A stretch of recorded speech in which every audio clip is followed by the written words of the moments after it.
If we have a convention, our Constitution and Declaration will be put on the executioner's block. The Convention of States, people say a convention is safe because 3/4 of the states have to ratify whatever comes out. That is false. We must distinguish between ratification of amendments and ratification of a new constitution. It is easier to ratify a constitution than to ratify amendments. I'll show you. The Articles of Confederation required all 13 states to ratify amendments. But at the Federal Convention of 1787, where this Constitution was drafted, our framers saw that they were unlikely to get 13 states to ratify this Constitution. So they provided at Article 7 of this Constitution that it would only require 9 states for ratification, 13 states to ratify amendments to the Articles of Confederation, but only 9 states to ratify the new Constitution. Now listen, if another convention is called, the delegates are invested with the inherent sovereign right of a people to alter or abolish their form of government. Declaration of Independence, 2nd paragraph. Look at the Convention of 1787 where this was drafted. Pursuant to Article 13 of the Articles of Confederation, the Continental Congress resolved on February the 21st, 1787, to call a convention to be held at Philadelphia, quote, for the sole and express purpose of revising the Articles of Confederation, end quote. And here is the official call by the Continental Congress. But the delegates ignored that limitation and wrote a new constitution. Because of the inherent authority of delegates, it is impossible to stop it from happening at another convention. So this is how our framers could lawfully come up with a new constitution at the Convention of 1787, instead of merely proposing amendments to the Articles of Confederation. If we have a convention now, George Washington, James Madison, Ben Franklin, and Alexander Hamilton won't be there to protect you. You don't know who the delegates will be, but they will have the power to impose a new constitution. A new constitution is already prepared. 50 years ago, the Ford and Rockefeller Foundations produced the Constitution for the New States of America. It is ratified by a referendum called by the President. The states are dissolved and replaced by regions answerable to the national government.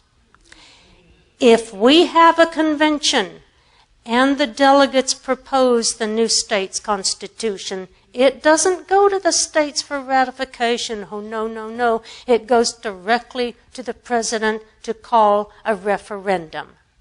And you know the votes will be counted honestly. Progressives have been trying for 50 years to get a new constitution. That's why they have been pushing for an Article 5 convention, because the only way they can get rid of this glorious constitution and replace it with their hellish constitution is to have an Article 5 convention.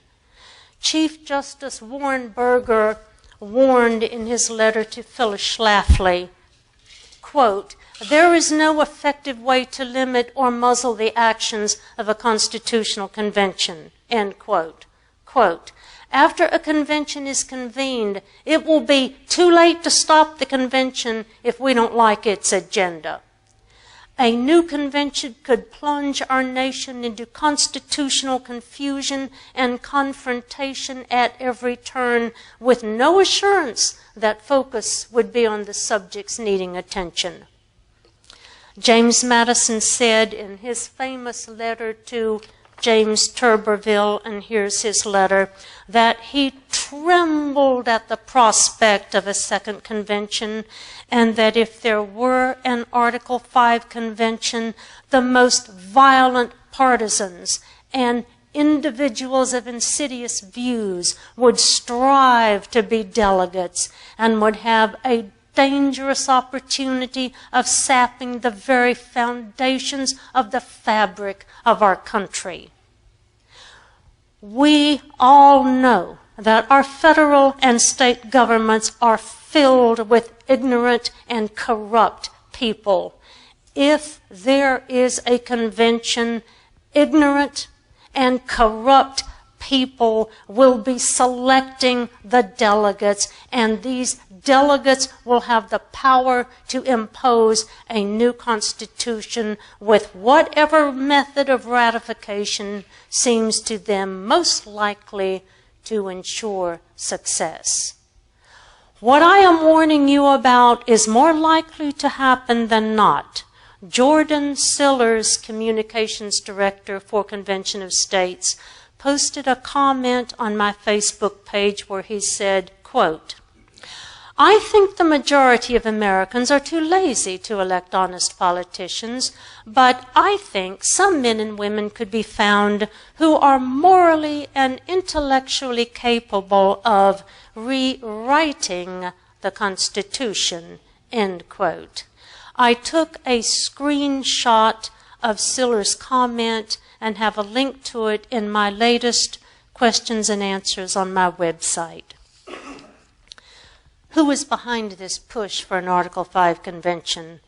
Look behind the curtain Mark Levin and Michael Ferris are putting up. Attorney Joe Wolverton's article with the John Birch Society, titled "Socialist and Soros Fight for Article 5 Convention," end quote, shows that George Soros, that financier of global fascism, is funding some of this push for an Article 5 convention. Wolverton also links to MoveToAmend.org, which lists hundreds of fascist socialist groups clamoring to amend the Constitution. Yet, Convention of States suggests that only moral and intelligent people will be at this convention. No progressives, no fascists, just fine, moral, and intelligent people dedicated to the Constitution. I say shame on Mark Levin and Michael Ferris for selling this poison desperate Americans are swallowing.